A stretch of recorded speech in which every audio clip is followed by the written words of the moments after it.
Gen Z employees வந்து முன்ன மாதிரி கிடையாது. இவங்க ரொம்ப டிமாண்ட் பண்றாங்க. அப்புறம் லேசியா இருக்காங்க. சொல் பேச்சு கேட்க மாட்டேங்கிறாங்க. எப்படி சார் இவ்வளவு கரெக்டா சொல்றீங்க? எப்படி? மேனேஜ்மெண்ட் சைட்ல இருந்து இருக்காங்க. இந்த பக்கம் முழுக்க ஜென்சி எம்ப்ளாயீஸ் இல்லையா, எல்லாருமே ஒர்க் பண்றீங்க.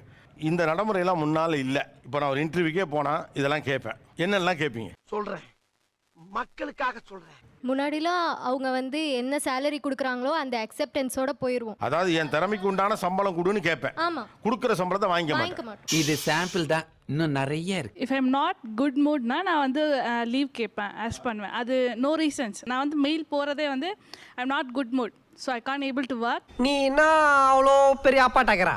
ஸோ எனக்கு லீவ் வேணும், அவ்வளோதான். அவ்வளவுதான். சிம்பிளா மெயிலா வந்து I am not in mood to ஒர்க்னே போடுவேன் மெயிலா. அப்புறம் நடைமுறையில இது இல்ல. ஆனா நான் இது கேட்பேன். டியூரேஷன் இப்போ 9 to 5னா எங்களால் 9 to 5 தான் வர முடியும். அதுக்கு மேலே 1 hour கூட எங்களால் இருக்க முடியாது. என்னடி இது? நான் வந்து ஜாயினிங் போனஸ் கேட்பேன். இப்போ ஏன்னா வந்து இமீடியட் ஜாயின்லாம் கேட்கும்போது நான் என்னோட ப்ரீவியஸ் ஆர்கனைசேஷன் விட்டு வரும்போது என்னோட ஒரு மாதம் சேலரி வந்து கட் ஆகும். ஓ, அப்படியா விஷயம்? அதுக்கு ஈக்குவலன்ட் பண்ற மாதிரி அவங்க ஜாயினிங் போனஸ் கொடுப்பாங்களா அப்படின்ற ஒரு விஷயம் கேட்பேன். ஜாயினிங் போனஸ்னு ஒன்னு இருக்காமா? ஆமா, இருக்கு. இன்னும் பச்சை புள்ளையா இருக்கேடா. அதே மாதிரியே எனக்கு ரிட்டென்ஷன் போனஸ்னு ஒன்று இருக்கு. அது ரிட்டென்ஷன் போனஸ் என்னன்னு பார்த்தீங்கன்னா, நான் 2 இயர்ஸ்க்கு மேலே இருந்தேன்னா ஒரு சில கார்ப்பரேட் கம்பெனிஸ் வந்து எனக்கு ரிட்டென்ஷன் போனஸ் கொடுப்பாங்க. ஆனா இது புதுசா இருக்குனே, புதுசா இருக்கு. அதுல ஆனா உண்டா 2 வருஷம் இருப்பீங்களா ஒரு கம்பெனில? அது கேட்டுப்போம்.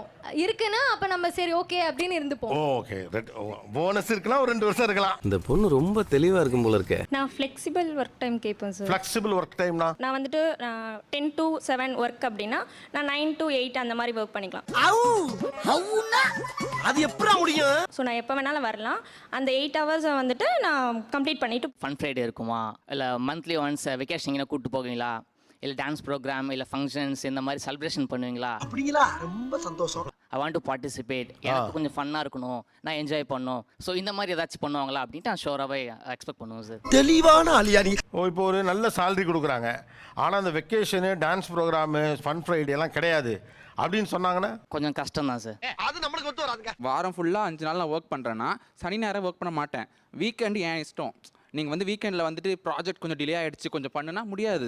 Why should I do? இது பளிச்சுன்னு கேட்க வேண்டிய கேள்வி தம்பி. சப்போஸ் 8 மணி நேரம்னா அந்த 8 மணி நேரம் தான். 10 மணிக்கு எனக்கு டைமிங்னா 9 மணிக்கு என்னால் லாகின் பண்ண முடியாது. 5 மணிக்கு நான் விடணும்னா 6 மணி வரைக்கும் என்னால் இருக்க முடியாது. சும்மா ஒரு 1/2 hour ஒரு 5 மணிக்கு வேலை முடியுது. அந்த